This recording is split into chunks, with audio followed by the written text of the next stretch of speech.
March 19, 1945.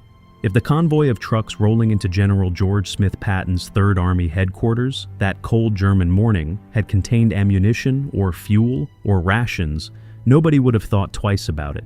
But these trucks weren't carrying supplies. They were carrying something that would ignite a firestorm between old blood and guts and Supreme Commander Dwight David Eisenhower. Something that would expose the darkest secret of the Nazi regime. Something worth more than $3 billion in today's money.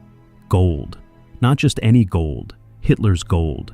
Stolen from conquered nations, looted from Jewish families sent to death camps. Melted down from wedding rings and dental fillings and family heirlooms. The accumulated wealth of genocide transformed into bars stamped with Nazi eagles and swastikas. I've 450 tons of it, hidden in a salt mine in central Germany, and George Smith Patton's men had just found it. Within 48 hours, Eisenhower would issue an order that would make Patton angrier than any battlefield setback ever had. An order that would make old blood and guts question everything he'd fought for. An order that said all of it, every single bar, had to be given back. Not to the families who'd been murdered for it, not to the nations it had been stolen from, but to the very banking system that had helped finance Hitler's rise to power. This is what happened next. They called him Old Blood and Guts. By March 1945, General George Smith Patton had become the most feared American commander on the Western Front. His Third Army had smashed across France faster than any army in history, and had relieved Bastogne when everyone said it was impossible. Had crossed the Rhine ahead of schedule. Now, Third Army was deep inside Germany, crushing the last organized Wehrmacht resistance, racing toward what everyone knew would be the final battle, Berlin. Or so Patton hoped. Old Blood and Guts wanted Berlin badly, wanted to plant the American flag on the Reichstag, wanted to be the general who captured Hitler's capital, wanted that final triumph that would cement his place as the greatest combat commander America had ever produced. But Dwight Eisenhower had other plans. Political plans. Plans that involved Soviet cooperation and occupation zones and post-war diplomatic arrangements. Plans that frustrated George Smith Patton to his core. Third Army was advancing through Thuringia in central Germany. Beautiful countryside, rolling hills, its ancient forests. Medieval towns that looked like something from a fairy tale. Except these fairy tale towns were defended by desperate SS troops and Hitler youth fanatics who knew the war was lost but fought anyway. Patton's forces were encountering less organized resistance now. The Wehrmacht was collapsing, units were surrendering en masse, officers were abandoning their commands, soldiers were throwing away weapons and trying to reach American lines before Soviet forces arrived from the east. Everyone knew what happened to Germans captured by the Soviets. It wasn't pleasant. Better to surrender to Americans. At least the Americans followed Geneva Convention rules about prisoners. March 17, 1945, a lieutenant from 4th Armored Division was interrogating German prisoners near the town of Merkers. Standard procedure, name, rank, unit where other German forces were located. Most prisoners cooperated. They were exhausted, hungry, ready for the war to be over. But one prisoner, a Wehrmacht major, kept looking nervous, more nervous than the situation warranted. The lieutenant noticed. "What's wrong, Major?" "You look like you're hiding something." The major hesitated, then made a calculation. The war was lost. Germany was defeated. Maybe cooperating with Americans would earn him better treatment. "There's something you should know about," he said quietly. "Something your commanders will want to see." "What kind of something?" "Gold." The major's voice dropped to a whisper. "In the Kaiserode salt mine, about 3 kilometers from here. The Reichsbank moved it there for safekeeping. Moved what there? Gold, currency, art, everything valuable the Reich possessed. It's all hidden in the mine." The lieutenant didn't believe him at first. Sounded like a fairy tale. Hidden Nazi treasure in a salt mine, like something from a cheap adventure novel. But the major insisted. Gave specific details, described the entrance to the mine, explained the security arrangements, said there were SS guards, but they'd probably fled by now. Everyone was fleeing. The lieutenant reported up the chain of command. Within hours, a company of American infantry was approaching the Kaiserode salt mine. It looked ordinary, just another industrial facility in rural Germany, an entrance shaft descending into the earth, railway tracks for mine cars, some administrative buildings, no visible guards. The SS had indeed fled, abandoned their posts when they heard American tanks approaching. Smart decision. And fighting for a salt mine when the war was already lost would have been suicidal. American engineers descended into the mine, down the main shaft, 2,000 feet below the surface, into vast caverns carved out of solid salt over decades of mining operations. The caverns were cool and dry, perfect for storage, perfect for preserving things that needed to stay hidden. The engineers had flashlights and weapons and no idea what they were about to discover. They walked through tunnels, past abandoned mining equipment, deeper into the earth. Then they saw the first vault door, massive steel, German engineering at its finest, locked. But the SS guards had left behind the keys in their haste to escape. The engineers unlocked the vault, pulled open the heavy door, and stood frozen in shock. Gold bars, stacked floor to ceiling. There were rows and rows of them, each bar stamped with Nazi insignia, each bar representing wealth beyond imagination. The engineers walked deeper into the vault. More gold, more than they could count. And not just gold bars, bags of gold coins. From every nation Germany had conquered, French francs, Belgian currency, Dutch guilders, Norwegian kroner, all gold, all stolen. And in the next chamber, something even more disturbing. Bags labeled with concentration camp names: Auschwitz, Buchenwald, Bergen-Belsen, Treblinka. The engineers opened one bag. Inside were gold teeth, thousands of them, pulled from the mouths of murdered Jews, melted down dental fillings, wedding rings, jewelry, everything valuable that could be taken from people being sent to gas chambers. The industrial efficiency of genocide transformed into monetary value. Yet the engineers reported back. Within 24 hours, George Smith Patton himself arrived at the Kaiserota mine. Old blood and guts wanted to see this personally, wanted to understand what his army had discovered. Patton descended into the mine, walked through the vaults, saw the gold, saw the bags from concentration camps, saw the evidence of Nazi theft on a scale that defied comprehension. 450 tons of gold, the equivalent of $3 billion in 1945 currency. Maybe 30 billion in today's money. This wasn't battlefield spoils. This was systematic looting, the accumulated wealth of an entire continent stolen by the Nazi regime, stolen from conquered governments, from occupied countries, from Jewish families murdered in death camps, all hidden in a salt mine while Germany fought its final desperate battles. Yet George Smith Patton stood in that vault surrounded by Nazi gold and felt rage building. This was what the war had been about. This was the evil they'd been fighting, not just military aggression, not just territorial conquest, but systematic theft, industrial murder for profit, the reduction of human beings to monetary value, gold teeth pulled from corpses, wedding rings taken from people walking into gas chambers, family heirlooms melted down and stamped with swastikas. Old blood and guts had seen a lot in 3 years of war, had witnessed battlefield atrocities, had liberated concentration camps and seen the Holocaust firsthand. But somehow this vault full of stolen gold made it all more real, more tangible. This was the ledger of genocide, the profit margin of evil. Patton ordered the mine secured, placed guards, started inventory. Thus his staff began cataloging everything, every gold bar, every bag of coins, every piece of stolen wealth. The accounting would take weeks, but preliminary estimates were staggering. 450 tons of gold, millions in various currencies, priceless artwork, documents, securities, the entire treasure of the Reichsbank, everything the Nazi regime considered valuable, all hidden in one location, all now in American hands. George Smith Patton reported the discovery to Supreme Headquarters Allied Expeditionary Force, sent a detailed message to Dwight Eisenhower describing what Third Army had found. The message was matter of fact, professional. Here's what we discovered. Here's the estimated value. Here's the security arrangements, awaiting instructions. Eisenhower's response came within 48 hours. Oh, and when George Smith Patton read it, he felt fury like nothing he'd experienced in 3 years of war. The order was explicit.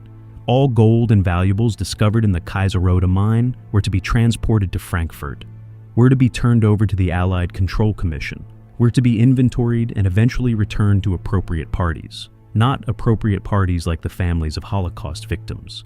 Not appropriate parties like the Jewish refugees whose wealth had been stolen. Appropriate parties meant the Reichsbank, meant the German banking system, meant the same financial institutions that had financed Hitler's rise, that had profited from Jewish persecution, that had enabled the entire Nazi regime. Eisenhower's order said that Nazi gold was to be given back to German bankers. George Smith Patton read the order 3 times. Then crumpled it in his fist.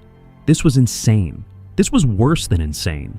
This was collaboration with the very system they'd been fighting. Old Blood and Guts had spent 3 years destroying the Nazi military machine, had sacrificed American soldiers to defeat Hitler, had pushed his army to the breaking point to end the war as quickly as possible. And now, Eisenhower was ordering him to return Nazi gold to German banks, to give back the proceeds of genocide to the people who'd enabled it. "Get me Supreme Headquarters on the radio," Patton told his communications officer. "Now, I need to talk to Ike personally." March 21st, 1945. The radio connection was terrible. Static and interference made communication difficult. But George Smith Patton's anger came through crystal clear.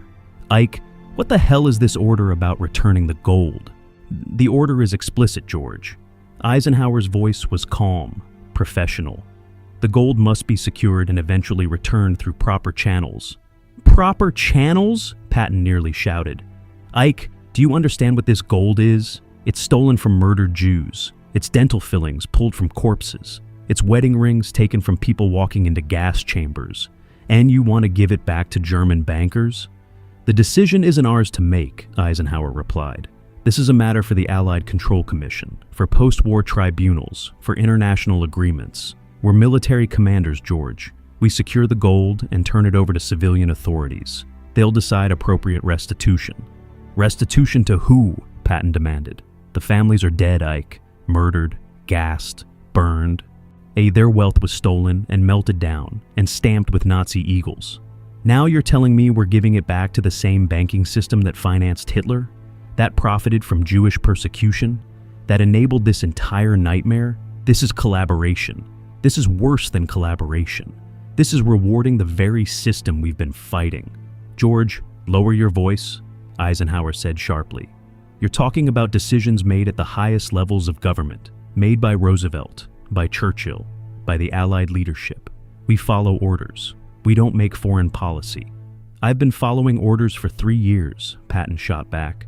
"I followed orders when you told me to halt at the Meuse River. I followed orders when you gave Montgomery priority. I followed orders every time you made political decisions that cost American lives. But this isn't military strategy. This is morality. And I'm telling you that giving Nazi gold back to German banks is wrong." The conversation went nowhere. Eisenhower wouldn't budge. The orders stood.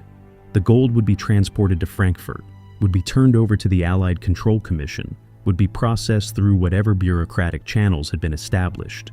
George Smith Patton was to secure the mine, complete the inventory, and arrange transportation. Those were his orders. Old Blood and Guts terminated the radio connection, sat in his command post, staring at maps that suddenly seemed meaningless. What was the point of winning battles if the victory was going to be handed back to the enemy? What was the point of defeating Nazi Germany militarily if the Nazi financial system was going to be preserved? What was the point of liberating concentration camps if the profits from those camps were going to be laundered through German banks? Colonel Paul Harkins, Patton's chief of staff, entered the command post, saw the expression on his commander's face, knew that look. Old Blood and Guts was about to do something that would create problems. "Sir, what are your orders regarding the mine?" "Complete the inventory," Patton said slowly. His mind was working, calculating. "But do it slowly, very thoroughly. I want every bar counted, every coin cataloged, every piece of jewelry documented. Take your time, be meticulous. Sir, Supreme Headquarters wants the gold moved to Frankfurt immediately." "I'm sure they do," Patton replied, "but I'm responsible for securing enemy assets, and I take that responsibility seriously. We're going to inventory everything properly, Document it all. Make sure nothing goes missing. That takes time.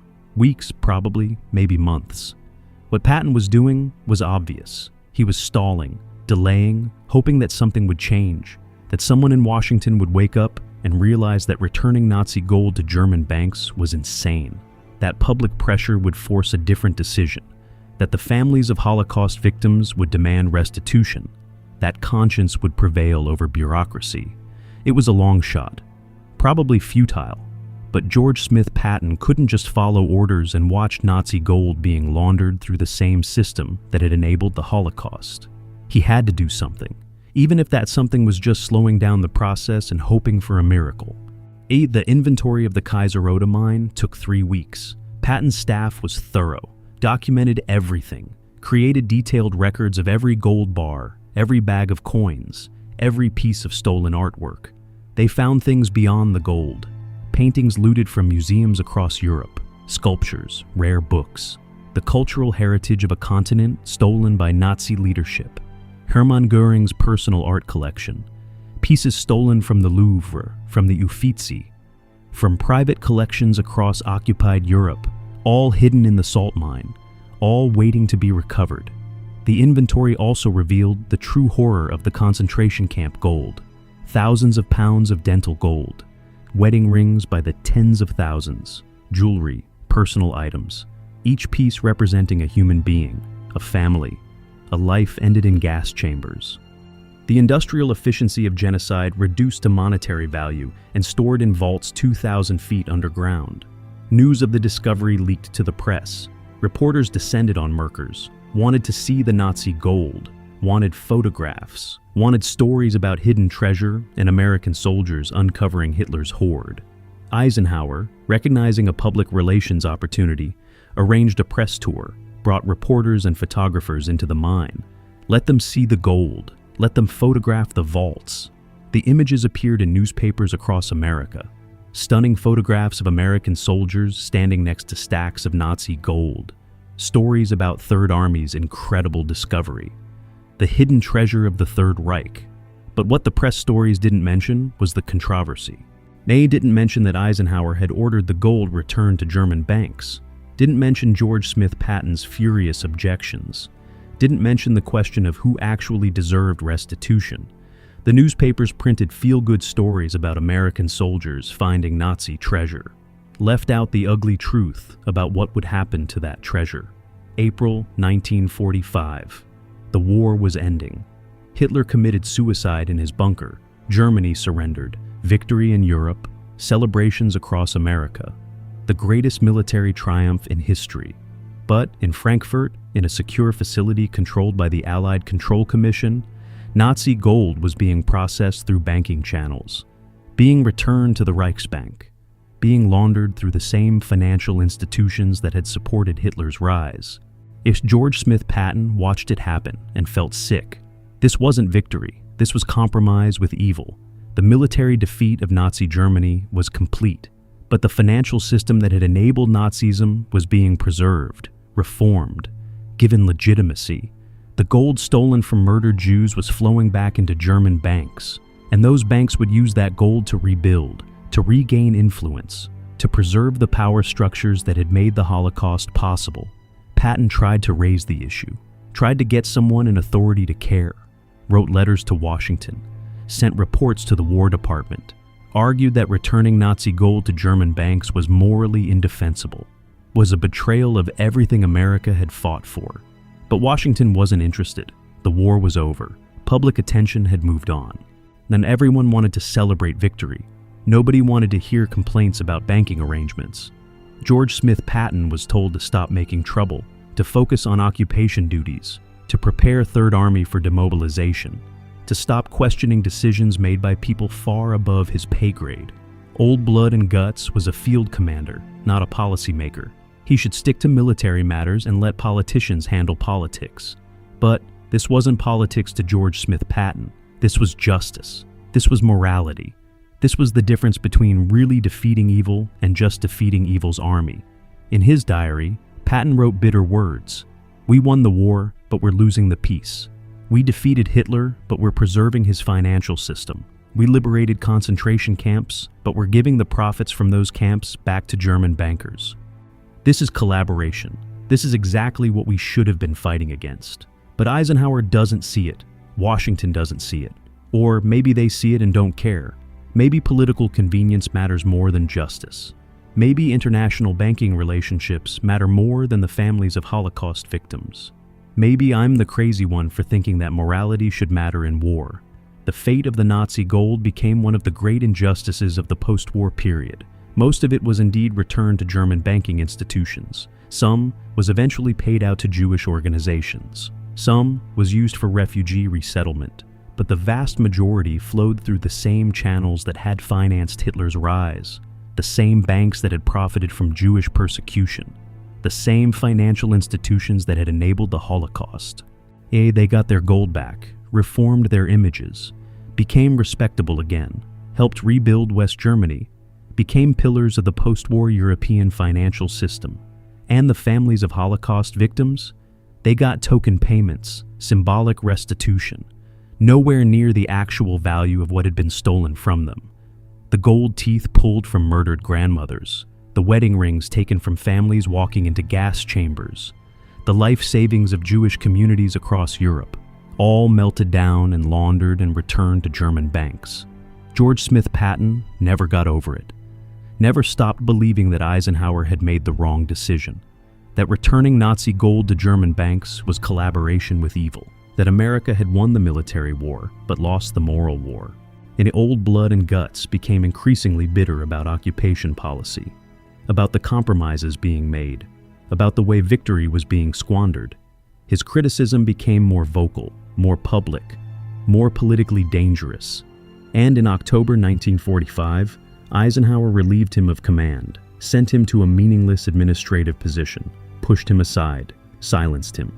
2 months later, George Smith Patton was dead, killed in a traffic accident that some people still believe wasn't really an accident. Whether it was assassination or just tragic coincidence, the result was the same. The most outspoken critic of post-war banking arrangements was gone. The general who'd wanted to hold the Nazi financial system accountable was silenced, and the laundering of Nazi gold continued without interference. Today, historians still debate what should have been done with the gold from Kaiserota mine. Some argue Eisenhower made the only practical decision, that the gold had to be processed through official channels, that international banking systems had to be preserved for post-war reconstruction. That individual restitution was impossible because most victims were dead and records were destroyed. That returning gold to the Reichsbank was the most efficient way to handle an impossibly complex situation. Others argue that George Smith Patton was right, that the gold should have been held in trust for Holocaust victims, that German banks that had profited from genocide shouldn't have been rewarded with restitution, that justice for murdered families should have mattered more than banking convenience. That America missed a chance to really hold the Nazi system accountable beyond just military defeat. What we know for certain is this: 450 tons of gold, stolen from conquered nations, looted from murdered Jews, melted down from the possessions of Holocaust victims, was discovered by American soldiers in March 1945, was secured by George Smith Patton's Third Army, and was returned to the German banking system on Dwight Eisenhower's orders. The greatest treasure discovery of World War II became one of its greatest injustices, and the general who fought against that injustice was silenced, first through relief of command, then through death. George Smith Patton found Hitler's gold, but he couldn't stop Eisenhower from giving it back. If this story of buried treasure and buried truth has moved you, hit that subscribe button. We're bringing you the real stories they don't always teach, the uncomfortable truths about World War II, the moments when victory was complicated by compromise, the decisions that shaped post-war Europe in ways we're still dealing with today. This is history without the Polish, without the sanitization. Just the truth about what happened when American soldiers found Nazi gold and their commanders decided to return it to the very system that had made the Holocaust possible. General George Smith Patton died believing that America had won the war but lost the peace. That military victory meant nothing if the financial structures of evil were preserved. That finding Hitler's gold should have been a moment of justice. Instead, it became a moment of compromise. 450 tons of gold. $3 billion in 1945 money. The accumulated wealth of genocide, given back to German banks while the families of victims got nothing. This is the story they don't tell about the liberation of Europe. This is what happened when George Smith Patton found Hitler's gold, and Eisenhower ordered him to give it all back.